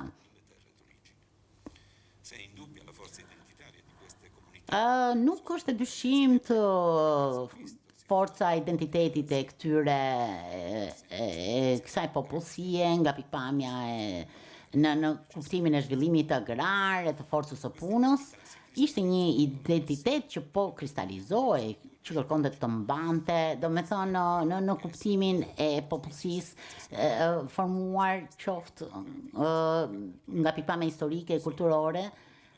Gjërata e fundit i studiusve arbëresh, për shembull, po bëjnë drejtësi për këtë pikpamje.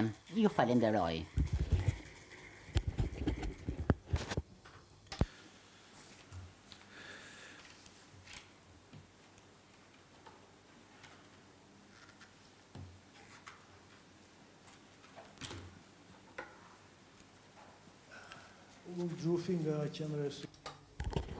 Sono rappresentante del centro dello studio. No. Vorrei esprimere il piacere della parola del professor Corrao. Sono contento. E so che anche gli studenti presenti sono contenti delle prime impressioni positive.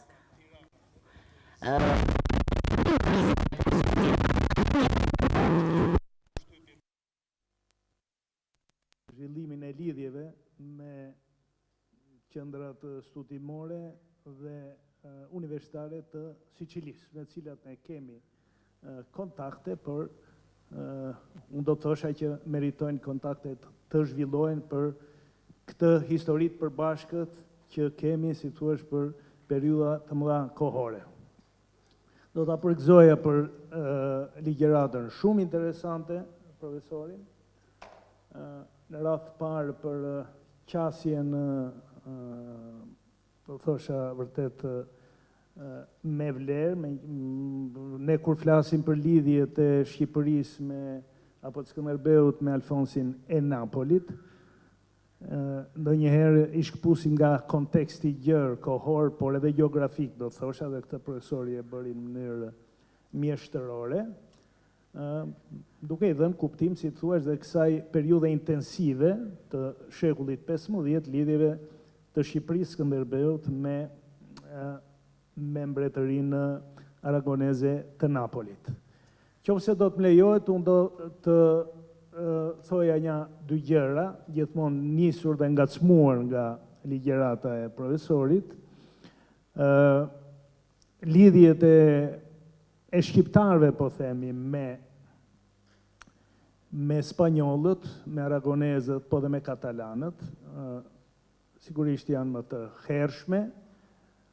Më kujtoj një fakt që mbas vesprave siciliane, kur aragonezët të morën mbretërinë e Trinakrës, pra Sicilinë, ka pasur një tentativë për të blerë nga anxhuinët e Napolit mbretërinë, ata ashtu quajtur mbretëri të Shqipërisë.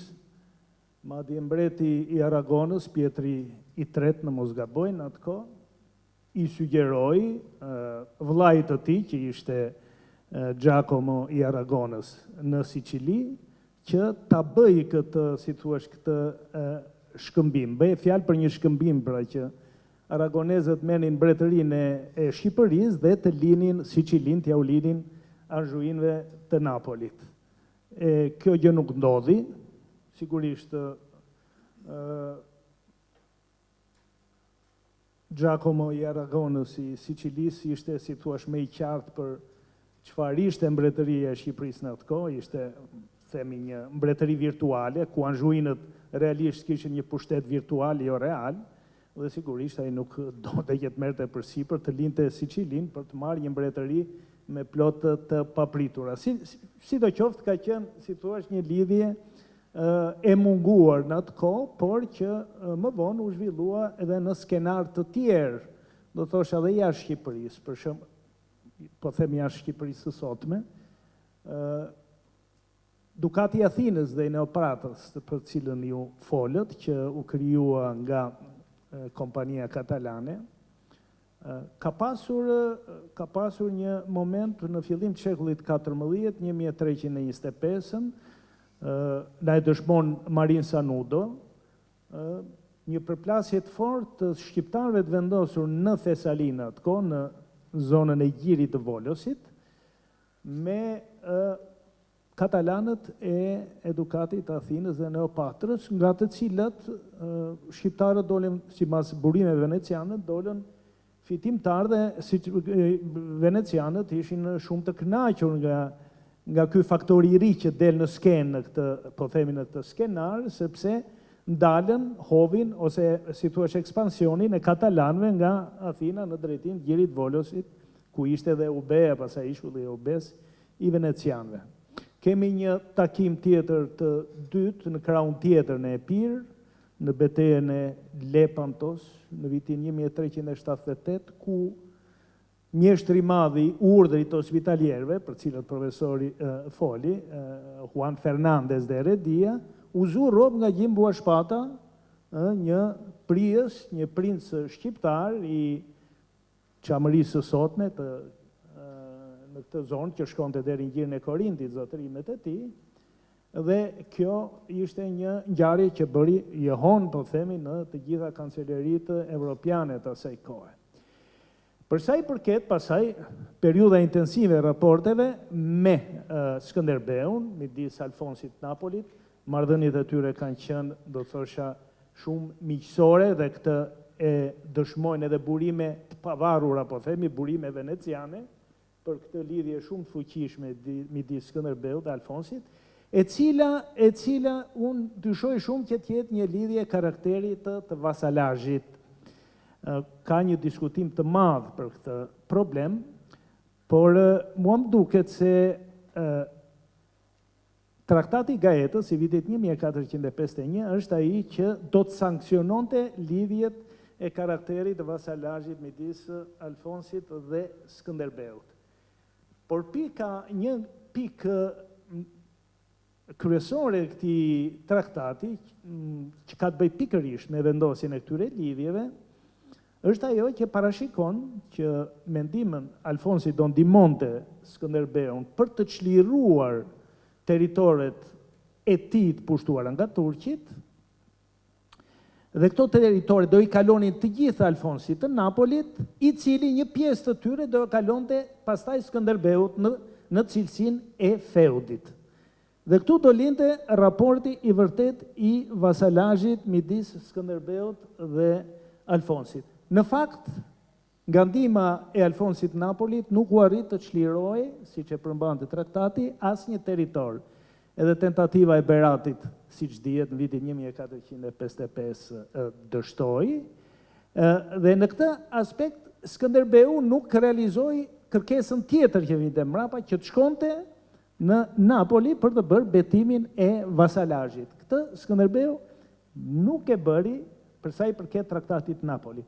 E bëri, po, në një rast tjetër, kur Ferrante, i biri e Alfonsit, i dhuroi dy feude, Skënderbeut dhe familjes tij, San Giovanni Rotondon, nga kemi dhe kryeministin e ri italian, tani, zotin Conte, edhe Monte Sant'Angelo.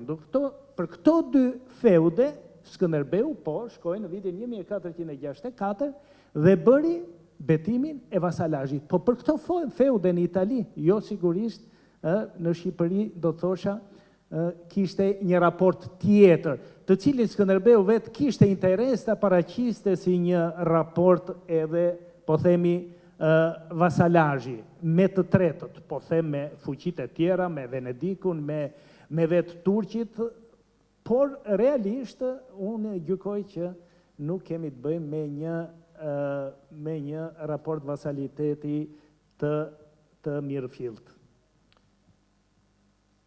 Kjo ishte edhe në formë pyetje, profesor, nëse kjo pikë e fundit, nëse mund t'i jepni një përgjigje. Faleminderit.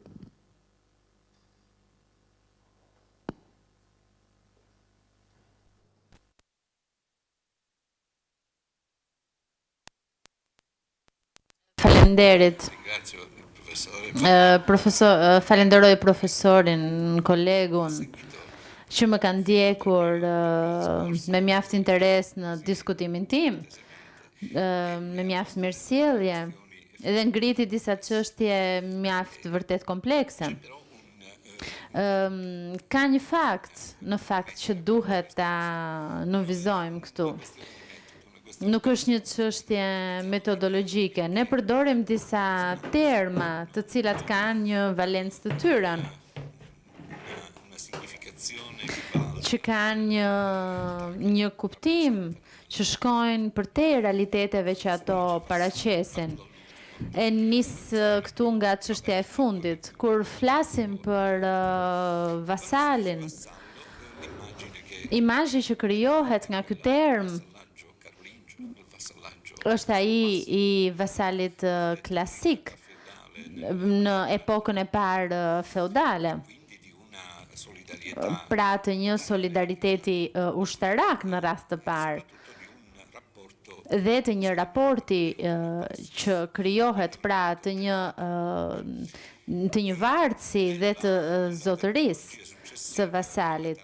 Më pas në terminologjinë e mesjetës së vonë, termi vasal i zgjerohet dhe merr dhe kuptimin e atyre që kishin një tokë për të punuar. Por, kur përdoret në kuptimin diplomatik të ceremonive, të marrëdhënieve ndërmjet zotërinjve, feudve me vartësit e tyre, natyrisht në zonat të tjera në vende apo në shtete të tjera, termi vasal në këtë kuadër mund të interpretohet më shumë si një manifestim i një aleance, sesa një manifestim i një raporti inferioritet apo superioritet. Vasus në të vërtet nuk do të thot një vartës, gjithmonë në konceptimin parsor të termit. Është dikush që është më i ri, më pak i pushtetshëm, por që i përket të njëjtës fush, i përket të njëjtës nivelit të zotërisë. Dhe është ky një raport, sipas gjykimit tim,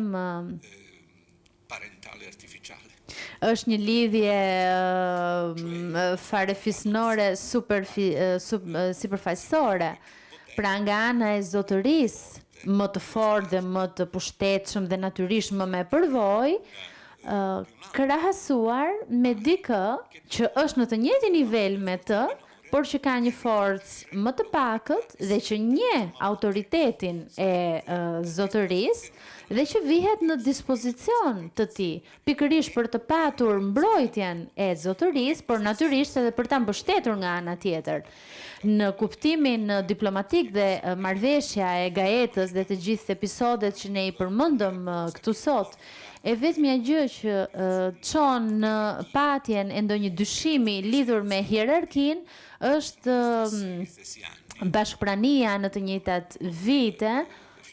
Tani nuk kam këtu citimet përkatëse, por i bëra gjatë leksionit tim. Bashkëtesa në të gjitha në të njëjtat vite të zëvendës mbretit të emëruar në Shqipëri dhe Skënderbeut të emëruar si kapiten. Dhe kjo gjë lë të nënkuptohet që ka një vullnet për të patur si për sa i përket etnisë apo nga pikpamja politike, emërimi pikërisht i një funksionari dhe duhet nënvizuar rëndësia politike e kësaj ndërmarrje ndërshqiptare, duke vënë më njanë natyrisht çështjen aspektin ushtarak që e kishte provokuar dhe motivuar në të njëjtën kohë marrëdhënien me Skënderbeun. Nuk do të jepja shumë rëndësi hierarkisë së termit vasal, për titullin e zëvendës mbretit jam marrë shumë, sidomos në Siçili, sepse është rasti i një qeverie të parë të një zëvendës mbreti. Por duhet konsideruar që të gjitha këto terma të cilat ne i lexojmë në pamje të parë si terma që krijojnë një autoritet efektiv, shpeshherë janë vetëm shprehje të një projekti apo të një shpresë politike. Nuk besoj se zëvendës mbreti katalan ka patur realisht një jurisdiksion territorial. Pikërisht, ai ka qenë thjesht kryetari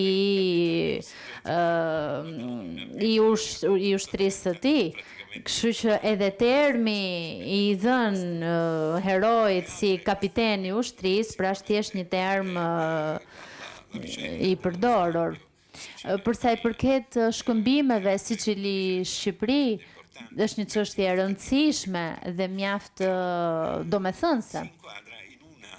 Edhe duhet inkuadruar në një marrëveshje mjaft të gjatë dhe të komplikuar që ka të bëjë me çështjen siçiliane. Unë po merrem me shkrimin e një libri për publikun e gjerë, pikërisht për vesprët dhe kam shumë parasysh komplikimin që ka kjo, që mbart kjo çështje më vete.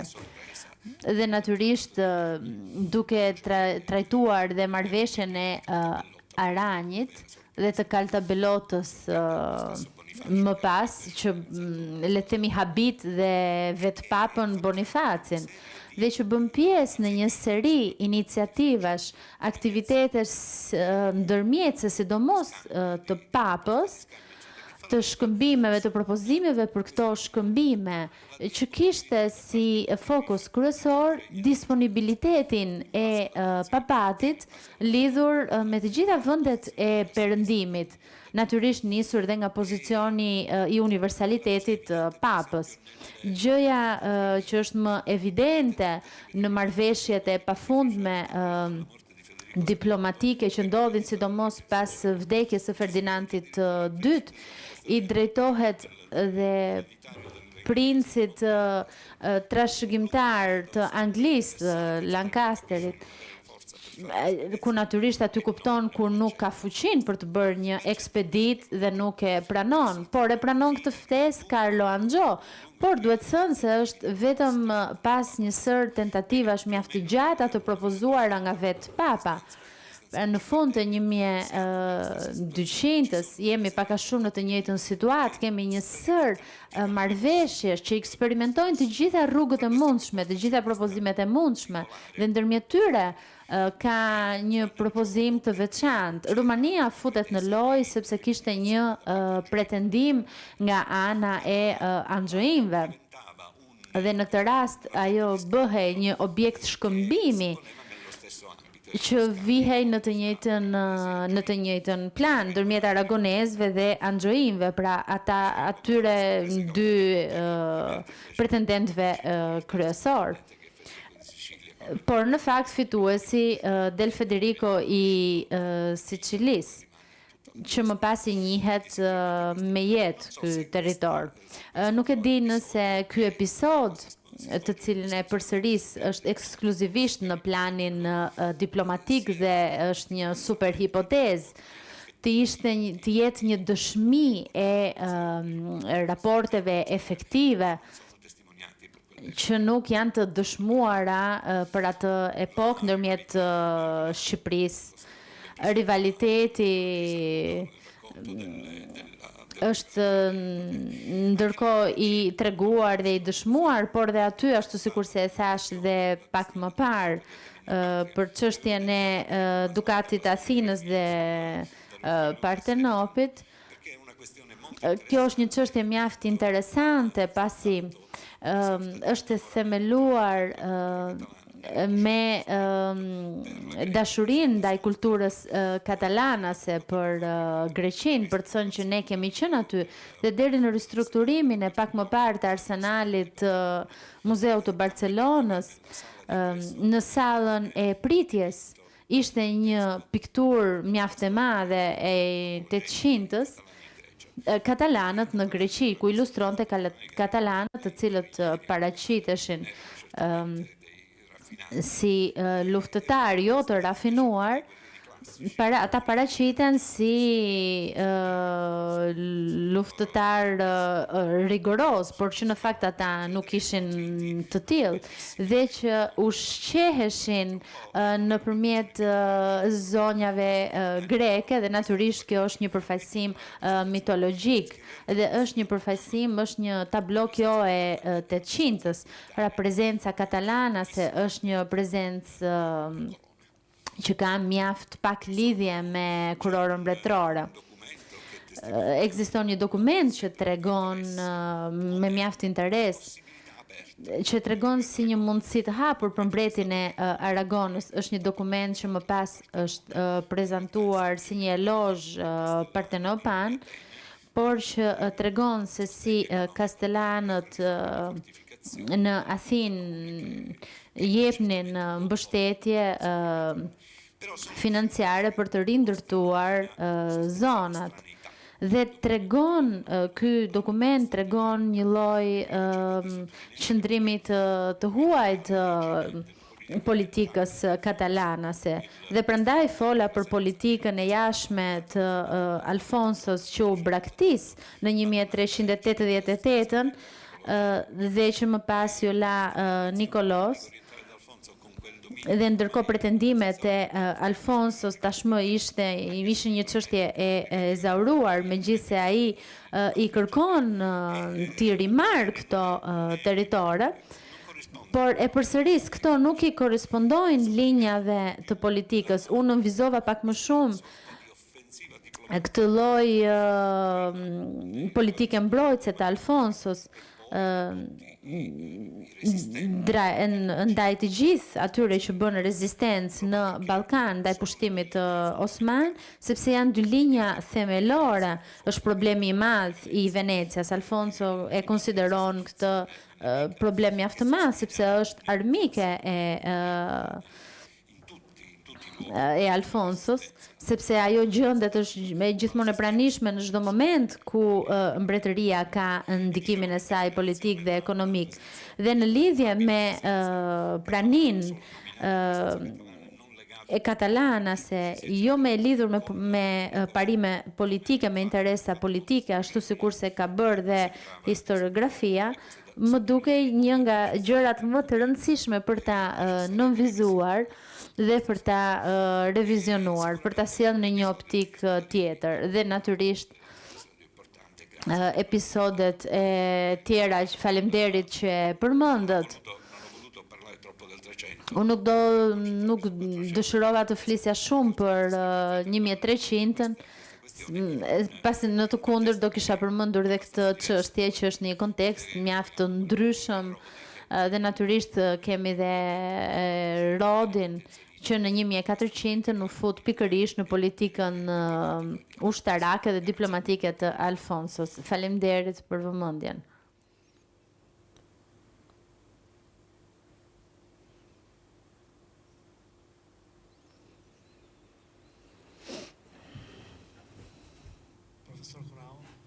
Professore Corrao, le mie felicitazioni di questa sua relazione molto interessante. Io ho una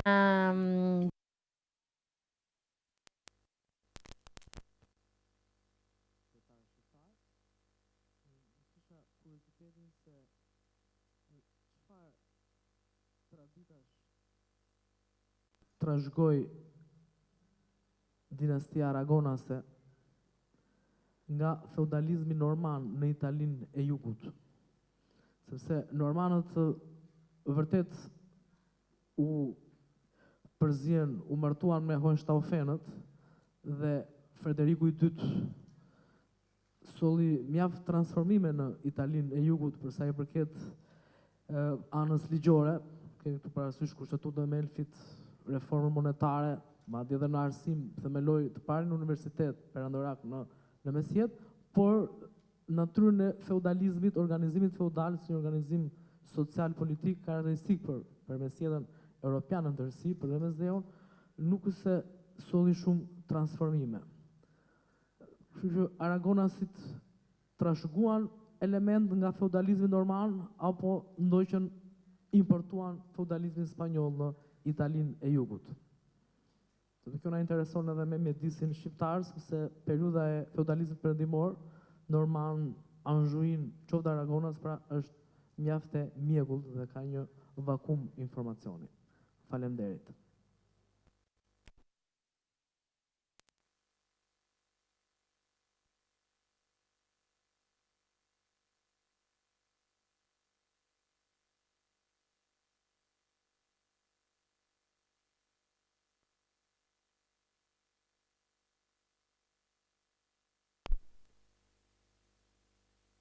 Feudale. Historianët e kanë trajtuar shpesh në mënyrë mekanike dhe jo të kënaqshme, sepse shpesh herë kanë parë në perspektivën sistematike të raporteve feudale këtë çështje dhe të doktrinës juridike, që është një doktrinë që përpiqet të sistemojë një botë që tashmë ekzistonte dhe që nuk futej në principin e të drejtës romane. Por nëse u kthehemi konceptimeve që tham pak më përpara në origjinën e raportit të vasalëve, ndoshta ne nuk duhet të merremi shumë me ato që derivojnë njëri nga tjetri, pasi bëhet fjalë për zhvillime kontemporane dhe analoge, që ndoshta me shumë gjasa zhvillohen vetë, pra që nuk kanë një pasojë nga feudalizmi normal. Ekziston një formë e raporteve të vasalëve, të aragonëve në të territoret, që ndryshon shumë gjatë periudhës rekonkuistës, por që ndryshojnë me kohën, por në aristokracinë katalanase të Katalonjës së vjetër, pra të pjesës origjinës, ka një influencë mjaft të madhe të formave origjinare të raporteve të vasalëve. Në vitet 50, për Villarin, një studioz mjaft i madh i historisë Katalonjës, në tezën e madhe të ndërtuar mbi Katalonën moderne, të ndërtuar pra Katalonia, quaj pikërisht kështu muzeu i historisë feudale, për të përcaktuar një futje të pasojave të katalanësve, ku ka dhe dëshmi mjaft të rëndësishme sipas burimeve të ndryshme, pikërisht si vazhdimsi të pandryshuar pothuajse të raporteve të vasalëve. Pra që duke nisur që nga momenti që dhe normanët pas vendosjes së tyre në Francë, përdorin një sër traditash. Mendoj se janë këto dy kanale të pavarura njëri nga tjetri, dhe që më pas përdorimet të cilat transferohen më pas nga gadishulli iberik në Sicili, dhe më pas në jugun e Italisë, besoj se janë konvergjenca e dy strukturave, e dy raporteve të vasalëve mjaft të njëjta, të ngjashme me njëra tjetrën.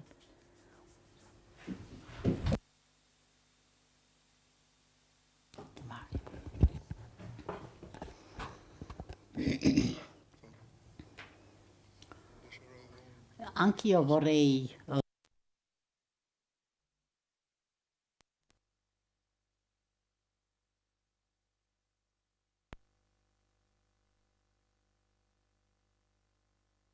Mbretërinë e Napoli që nga fillimi të saj, për të mbërritur pastaj edhe tek periudha e Skënderbeut. Unë do thosha diçka tek marrëdhëniet e Skënderbeut me Mbretërinë e Napolit. Sigurisht Shqipëria ishte e angazhuar në luftë. Janë vite të tëra ku shqiptarët bën përpjekje të jashtëzakonshme edhe kanë ndërhyrje edhe në të gjithë kancelaritë evropiane të kohës për rrezikun që kërcënonte jo vetëm Shqipërinë, por gjithë Europën. Do thosha këtu që kishte edhe mendje dhe humanizëm dhe që e kuptoshin këtë rrezik shumë të madh. Do thosha Mbretëria e Napolit që ka dhe një karrierë të jashtëzakonshme. Kam përshtypjen që ka një lloj sigurie se mund të shtrisë undimin e saj në Ballkan, në Shqipëri, në vendet e Ballkanit, domethënë dhe që e merr dhe përsipër edhe e gjykon si të mundshme edhe përplasin me Perëndorinë Osmane. Po fakt të treguan që ngjarjet, situata nuk ishte kështu, Perëndoria Osmane ishte jashtëzakonisht e fuqishme, edhe për fat keq betejë e Beratit tregoi për mbështetje më e madhe që gjeti Skënderbeut, edhe disfata më e madhe që pësuan shqiptarët. Në këtë përplasje sigurisht që janë të dy forcat që kundërshtojnë njëra tjetër dhe që shkojnë në përplasje. Gjithsesi do thosha që Skënderbeu bi dakord me profesor Gjufin që ka pas marrëdhënie mjaft miqësore me Napolin.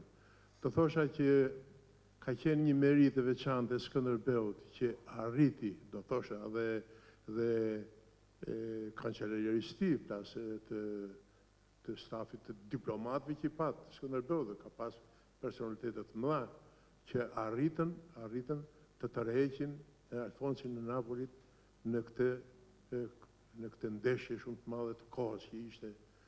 Do thosha që ishte një shumë e rëndësishme për Skënderbeun, do thosha.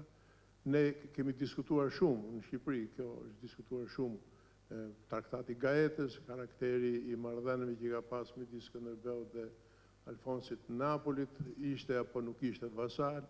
Këto janë sigurisht edhe probleme që historianët edhe i trajtojnë, po të thoshte ka pas dhe pak edhe në karakterin tonë shqiptarëve, në natyrën tonë, që një personalitet kaq shumë i madh nuk mund të ishte edhe nuk mund të ishte në këtë pozita me Alfonsin e Napolit. Po do thosha që nuk ishte kjo rëndësishme për kohën, për Skënderbeun dhe gjithë feudalët të mëdhenj shqiptarë që ishin atëherë. Ishte problemi për të gjetë alat. Edhe do thosha që kjo është edhe më rëndësishme.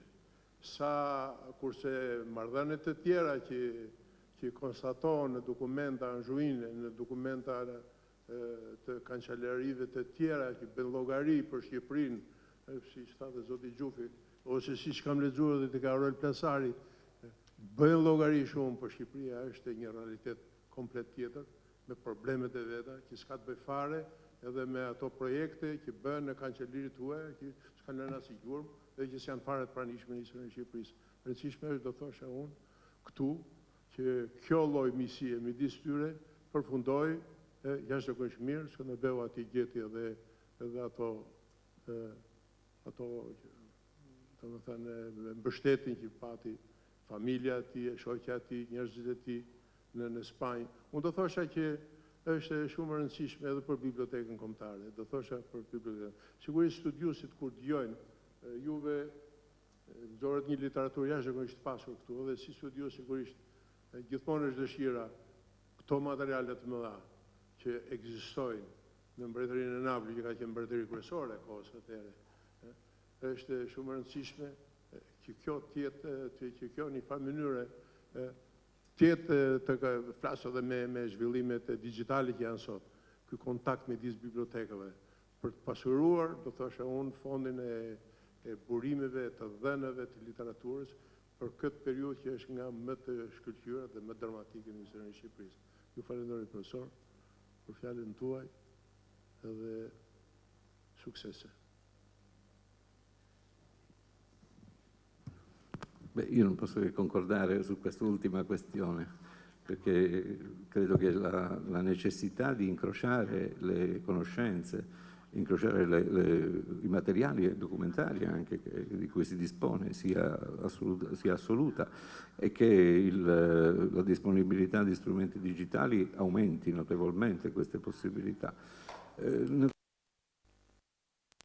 Me kufizime ka edhe gjusore, di themi, që kanë penguar si historianët italianë në përgjithësi të gjithë Evropës qendrore lindore, për mungesën e njohjes së gjuhës dhe të mungesës së përkthimeve në gjuhë më të përhapura.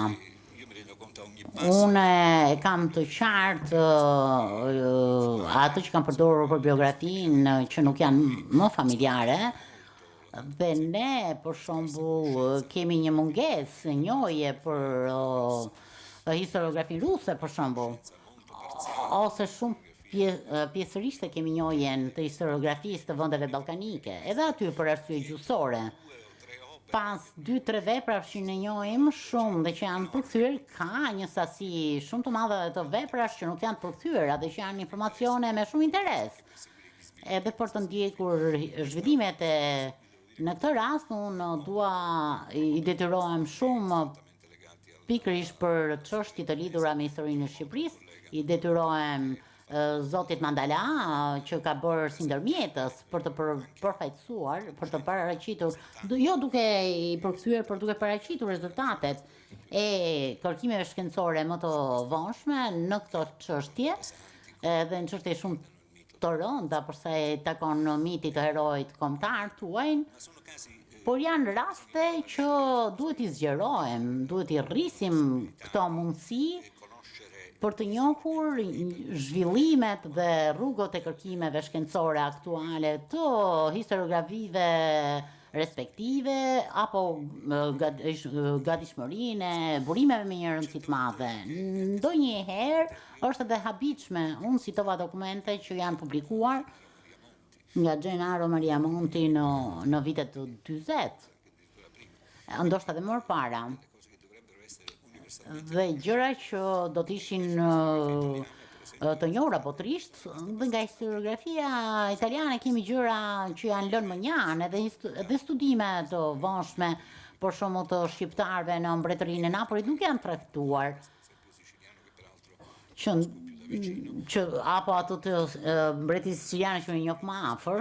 Ka studime të qarta që prej kohësh kanë sqaruar vendbanimet shqiptare, por në historiografinë shqiptare janë pak të pranishme, kanë mbetur shumë të lëna më njanë, po themi gjithë kjo temë nuk është frekuentuar nga historiografia italiane. Në përgjithësi, raporti me Orientin e Mesdheut nuk është e njohur, më tepër njihet për pjesën tregtare, për arsyet peshës së madhe që ka zhvillimi tregtar, ka pasur zhvillimin tregtar me Mesdheun lindor për 2 republikat bregdetare të Gjenovës edhe. Për pjesën tjetër këto çështje janë lënë pasdore. Një shembull që nuk i takon fushës mesdjetare, edhe pse është një volum i shkëlqyer si që është Rider për mbretin Alfonso. Gjëja më e rëndësishme e politikës lindjes është reduktuar këtu. Dhe ka një nënvlerësim të madh, impenjimi që shfaqet në këto studime apo të Marineskut, të cilat citova më parë, por një politikë orientale specifike të Alfonsit, dhe studimet e fundit të Bruno Fitiolos mbi pjesën më perëndimore, po themi, janë kontribute të vlefshme, po që mbeten gjithmonë jo thelbësore edhe në historinë e jugut të Italisë. Dhe kjo ka të bëjë, mbështetet gjithmonë mbi pjesën e zhvillimit tregtar apo të mbretërive, të lidhjeve, mbi mbështetjen politike apo tregtare. Dhe observatori im e kam kuptuar nga vëzhgimet tona që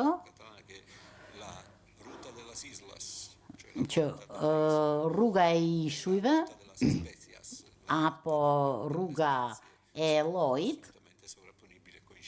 janë të mbivendosura dhe 2 arsyet kryesore të gjithë politikës mbeten pikërisht jo subjekte thelbësore dhe nga pikpamja e politikës dhe aspekteve ushtarake që i takon edhe zonës ballkanike të shekullit 15.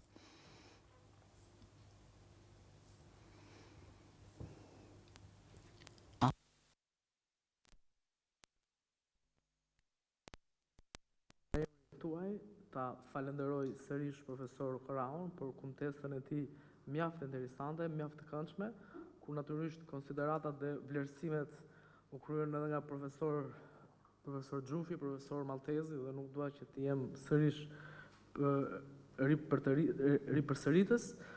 E vlerësoj profesor Corraon për të gjithë sfondin historik që dha për një nga formacionet politike më të rëndësishme në Italinë e Jugut, ku do dim që Italia e Jugut jo vetëm në kohën e Aragonasve, por duke filluar që nga antikiteti, që me Fenikasit, me Grekët antikitetit, me Romakët, me Bizantinët, me Arabët ose Saracenët, me Normanët, me Oshtanfenët, pra është një mbivendosje qytetërimesh dhe ka qenë një nga rajonet më kozmopolite të Mesdheut. Edhe një faleminderit profesor Corrao.